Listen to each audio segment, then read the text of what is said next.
Have you ever felt like the world is on the brink of a massive change?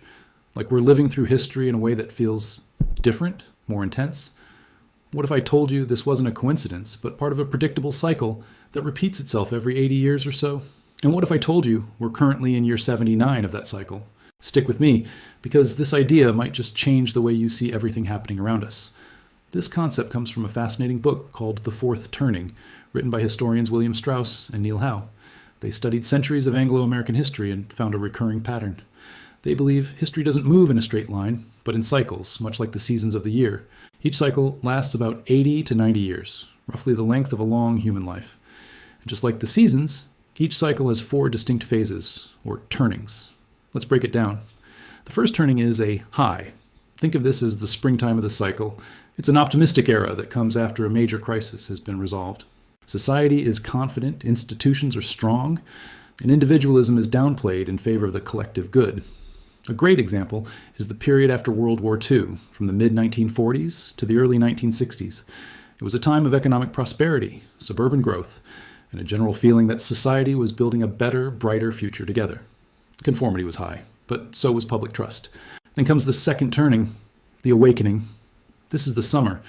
The children born during the high come of age and start to question the conformist values of their parents. It's a time of spiritual and social upheaval, a passionate era of rebellion against the established order. Think of the consciousness revolution of the mid-1960s through the early 1980s. We saw the rise of the civil rights movement, feminism, anti-war protests, and a huge cultural shift. It's a time when personal authenticity and spiritual exploration become more important than civic duty. Next up is the third turning, the unraveling. This is the autumn of the cycle. The rebellious energy of the awakening cools down into a period of cynicism and individualism.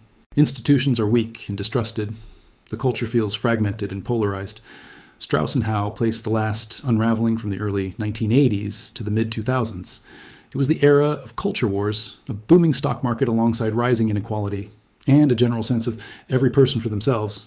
The shared national consensus of the high has completely eroded. And that brings us to where we are now. The fourth turning, the crisis. This is the winter. This is the era we've been in since around 2008. According to the theory, this is a decisive time of crisis, where the old social order is dismantled and a new one is created. The stakes are incredibly high, so these periods are marked by major threats to the nation's survival, whether it's economic collapse, war, or revolution. The last fourth turning was the period of the Great Depression and World War II, which stretched from 1929 to 1945. Before that, the American Civil War. Before that, the American Revolution. See the pattern?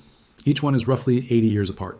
During a fourth turning, the individualism of the unraveling gives way to a renewed sense of community, but it's forged in the fire of crisis. Society is forced to make monumental choices that will define the era to come. Political and social structures are torn down and rebuilt.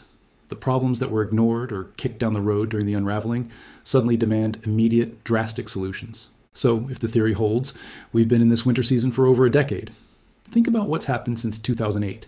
A global financial crisis, rising political polarization that feels almost tribal, a global pandemic that shut down the world, major social justice movements, and escalating geopolitical tensions. It feels like a relentless series of emergencies, doesn't it? According to Strauss and Howe, this is characteristic of a fourth turning. It's a period where the risk of catastrophe is at its highest, but so is the opportunity for heroic collective action. The theory predicts that this crisis period will culminate in a climax, a moment of maximum danger where the nation's fate hangs in the balance. After this climax, the crisis is resolved. And a new first turning, a new high, begins. Society, united by the shared sacrifices of the crisis, enters a new era of confidence and stability, and the cycle starts all over again. So, if we're in year 79 of an 80-year cycle, it suggests that we are rapidly approaching that climax. Now, this doesn't mean we should be scared. In fact, understanding this framework can be empowering. It suggests that the chaos and uncertainty we feel aren't random. They're part of a historical rhythm that has played out time and time again. It also gives us a sense of purpose. The generations alive during a fourth turning are the ones who get to reshape the world. The choices we make now, how we treat each other, what we value, and how we solve our biggest problems will set the stage for the next 80 years. We are not just passive observers of history, we are its authors. Of course, this is a theory, not a prophecy. History is complex, and no model can predict the future with perfect accuracy. But as a lens to view the present, it's incredibly compelling. It helps explain the feeling of urgency, the high stakes, and the sense that we are at a major turning point. The question for us is, What kind of world do we want to build on the other side of this winter? Will we emerge into a new spring of unity and progress? The theory suggests that's the natural outcome, but it's not guaranteed. It depends on us. It depends on the courage, wisdom, and resilience we can muster together during this critical time. What do you think? Does this theory resonate with your experience of the world today?